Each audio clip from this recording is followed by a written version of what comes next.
Hello दोस्तों, नमस्ते, प्रणाम। मैं सुषमा पंडित अपने यूट्यूब चैनल पर आप सभी का स्वागत करती हूं।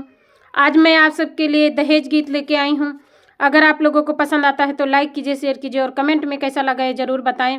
और अगर मेरे चैनल पर नए हैं तो मेरे चैनल सिंगर सुषमा पंडित को सब्सक्राइब कीजिए, बेल आइकन दबाना ना भूलें ताकि हर नई वीडियो आप तक ज़रूर पहुँचे। आइए सुनते हैं एक पत्नी अपने पति को कैसे ताना दे रही है, सुनिएगा।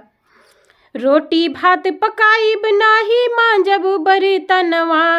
रोटी भात पकाई बनाही मांजब बर्तनवा, दहेज लेके किलने बानी, दहेज दे के किनले बानी, तोहरा के सजनवा दहेज दे के किनले बानी, तोहरा के सजनवा दहेज दे के किनले बानी, रोटी भात पकाई बनाही मांजब बर्तनवा,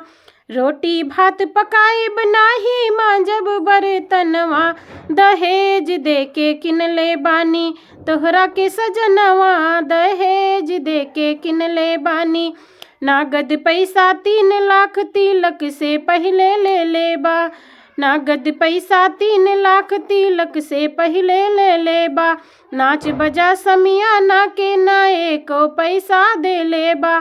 नागद पैसा 3 लाख तिलक से पहले ले लेबा, नाच बजा समियाना के नाए को पैसा दे लेबा,